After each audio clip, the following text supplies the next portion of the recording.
और 2007 में पार्टी को मिली सफलता को मायावती जी ने अपनी सोशल इंजीनियरिंग बताया और बहन जी की सोशल इंजीनियरिंग को मीडिया में भी खूब प्रचारित किया गया और उसको सोशल इंजीनियरिंग में भी ब्राह्मणों के द्वारा बनाई सरकार बताया गया। यहीं से बहुजन समाज के साथ खेल हो गया। असलियत में सन 2007 की उत्तर प्रदेश विधानसभा में बड़ी जीत मान्यवर काशीराम साहब द्वारा समाज के सभी वर्गों के लोगों को जोड़ने और उन वर्गों के नेता तैयार करने की वजह से यह सब हुआ था। जो मायावती जी उसकी असलियत समझने में पूरी तरह नाकामयाब रही। सत्य नमस्कार, रियल न्यूज चैनल में आपका हार्दिक स्वागत है। दोस्तों, भारत की राजनीति में एक समय था जब जिसकी जितनी संख्या भारी उसकी उतनी हिस्सेदारी का नारा लखनऊ से लेकर दिल्ली तक गूंजता था। लेकिन पिछले एक दशक में बहुजन राजनीति के ग्राफ में एक बड़ी गिरावट देखी गई है। अब सवाल यह है कि क्या यह विचारधारा फिर से राष्ट्रीय स्तर पर अपनी जगह बना पाएगी और क्या नगीना से जीत कर आए युवा सांसद चंद्रशेखर आजाद इस आंदोलन के नए मसीहा साबित होंगे। आज के इस स्पेशल वीडियो में हम इसी का गहन विश्लेषण करेंगे। बहुजन राजनीति की जड़ें ज्योतिबा फूले, बाबा साहेब डॉक्टर अंबेडकर और पेरियार के विचारों में है, लेकिन इसे चुनावी ताकत बनाया मान्यवर काशीराम साहब ने। बामसेफ, TS4 और फिर 1984 में बहुजन समाज पार्टी का गठन। उन्होंने दिखाया कि कैसे हाशिए पर रहने वाला समाज हुक्मरान बन सकता है। 2007 में मायावती जी का पूर्ण बहुमत के साथ उत्तर प्रदेश मुख्यमंत्री बनना इस आंदोलन का चरम बिंदु था। आखिर ऐसा क्या हुआ कि जो बहुजन समाज पार्टी कभी राष्ट्रीय किंग मेकर थी वह आज अपने अस्तित्व की लड़ाई लड़ रही है। जैसा कि ऊपर बताया गया है, सन 2007 में बहुजन समाज पार्टी की उत्तर प्रदेश में पूर्ण बहुमत की सरकार बनी। अगर हम इसका विश्लेषण करें तो पाएंगे कि हालांकि बसपा के सर्वेसर्वा मान्यवर काशीराम साहब का महापरिनिर्वाण सन 2006 में हो चुका था और उससे पहले वे सन 2003 से ही लगातार बीमार चल रहे थे। ऐसे हालातों में बहुजन समाज पार्टी का पूर्ण स्वामित्व मायावती जी के हाथों में आ गया और 2007 में पार्टी को मिली सफलता को मायावती जी ने अपनी सोशल इंजीनियरिंग बताया और बहन जी की सोशल इंजीनियरिंग को मीडिया में भी खूब प्रचारित किया गया और उसको सोशल इंजीनियरिंग में भी ब्राह्मणों के द्वारा बनाई सरकार बताया गया। यहीं से बहुजन समाज के साथ खेल हो गया। असलियत में सन 2007 की उत्तर प्रदेश विधानसभा में बड़ी जीत मान्यवर काशीराम साहब द्वारा समाज के सभी वर्गों के लोगों को जोड़ने और उन वर्गों के नेता तैयार करने की वजह से यह सब हुआ था।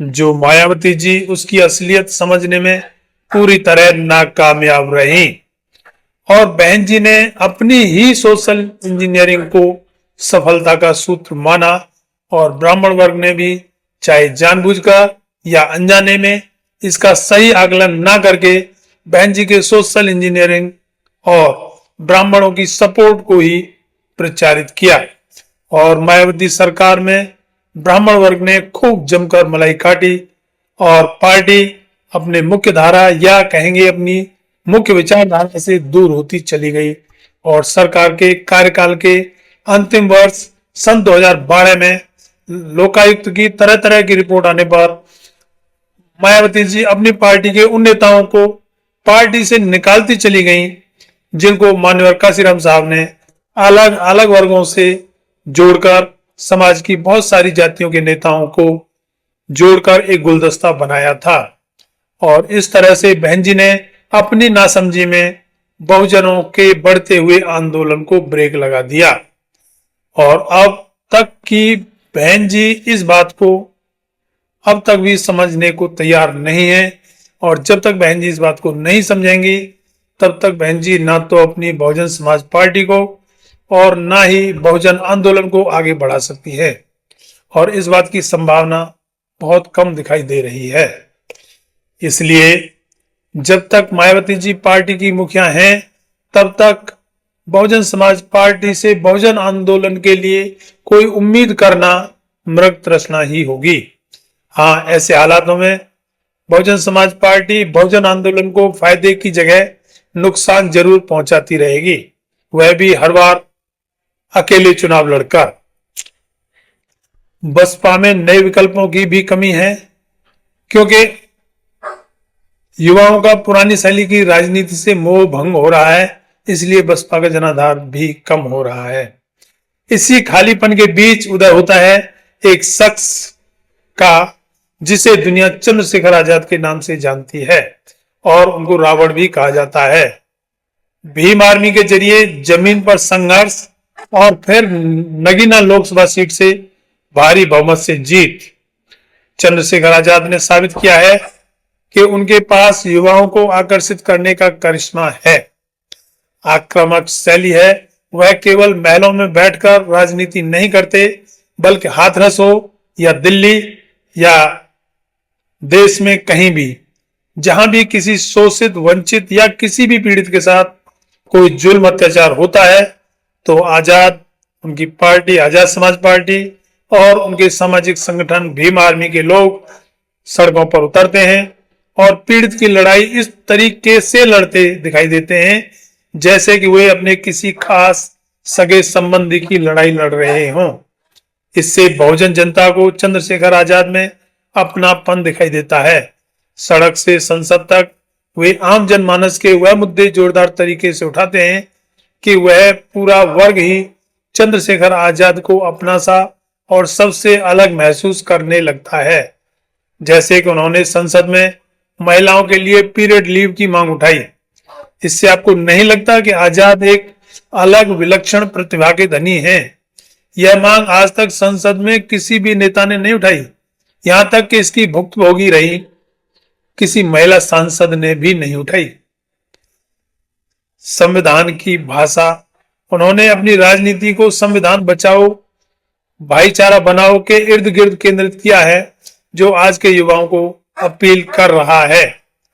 अब सबसे बड़ा सवाल यह है कि क्या चंद्रशेखर आजाद राष्ट्रीय फलक पर बहुजन राजनीति को पुनर्जीवित कर पाएंगे? तो उत्तर हाँ में है, क्योंकि आजाद के अंदर वो प्रतिभा है जो लोगों को अपने साथ जोड़ने की है। और उससे भी आगे चंद्रशेखर आजाद की सोच बहुजन महापुरुषों के विचारों को आत्मसात करने की है। देश में अन्य कोई ऐसा नेता नहीं है जिसको इतने सारे बहुजन महापुरुषों और उनके विचारों का ज्ञान हो और उन विचारों पर चलने की आजाद जैसी प्रतिबद्धता किसी भी नेता में दिखाई नहीं देती है। इसके अलावा देश में कोई भी मुद्दा उठे, उस पर साफ गोई से अपने विचार सिर्फ चंद्रशेखर आजाद ही रख सकते हैं, वरना ज्यादातर नेता अपने विचार ऐसे गोलमोल तरीके से देते हैं जिनका पता ही नहीं चल पाता कि उनकी राय उस मुद्दे के पक्ष में है या विपक्ष में। जैसे अभी पीछे यूजीसी नियमों के ऊपर हुआ, उसमें अखिलेश यादव, मायावती, राहुल गांधी, प्रियंका गांधी, नीतीश कुमार, चिराग पासवान आदि के बारे में क्या आप पता लगा पाएंगे कि वे लोग उसके पक्ष में हैं या विपक्ष में? क्योंकि सारे नेता डरते हुए बयान देते हैं कि कोई सा वर्ग उनसे नाराज ना हो जाए, जबकि आजाद शुरू से ही यूजीसी नियमों के समर्थन में सिर्फ खड़े ही नहीं है, बल्कि उस जबरदस्त तरीके से आंदोलन चला रहे हैं। तो यह खासियत भी चंद्रशेखर आजाद को सबसे अलग बनाती है और आम जनता उसको पसंद कर रही है। गठबंधन चंद्रशेखर आजाद आज भारत में वो नेता हैं जो पहलवान महिलाओं के लिए भी, किसान आंदोलन में भी, 69,000 शिक्षक भर्ती में भी, सभी के लिए, मतलब किसी भी पीड़ित के लिए खड़े होते हैं, सरकार से टकरा जाते हैं। वो नहीं देखते कि अंजाम क्या होगा। जबकि देश में अन्य कोई नेता ऐसा नहीं मिलेगा, ज्यादातर डरते हुए ही दिखाई देंगे। तो उपरोक्त बातों के अलावा और भी बहुत सारी बातें ऐसी हैं जिनका वर्णन अगर करने लगे तो बहुत सारा समय लग जाएगा। संभावनाएं, चंद्रशेखर आजाद न केवल दलितों बल्कि मुस्लिमों और पिछड़ों के बीच भी अपनी पैठ बनाते हुए दिखाई दे रहे हैं। यानी कि पूरे बहुजन समाज जिसकी जनसंख्या देश में 85% है, उसमें उनकी पैठ बन रही है। उनकी सोशल मीडिया मौजूदगी और बेबाकी उन्हें एक ग्लोबल बहुजन लीडर के रूप में स्थापित कर रही है। भारत में बहुजन राजनीति खत्म नहीं हुई है, बल्कि वह एक संक्रमण काल से गुजर रही है। चंद्रशेखर आजाद के रूप में समाज को एक नया लड़ाका मिल गया है, लेकिन क्या वह इस ऊर्जा को वोटों में बदल पाएंगे? 2027 का यूपी चुनाव और 2029 का लोकसभा का चुनाव यह तय करेगा कि बहुजन राजनीति कितने समय में और शिखर पर पहुंचेगी। आपको क्या लगता है, क्या चंद्रशेखर आजाद अगले चुनावों में बड़े पदों पर दावेदार या किंग मेकर बन सकते हैं? मैं तो व्यक्तिगत तौर पर इस बात को मानता हूं, और आप भी अपने कमेंट्स में बताएं। वीडियो अच्छा लगा, लाइक, शेयर और सब्सक्राइब जरूर करें। धन्यवाद। जय भीम, जय भारत, जय संविधान।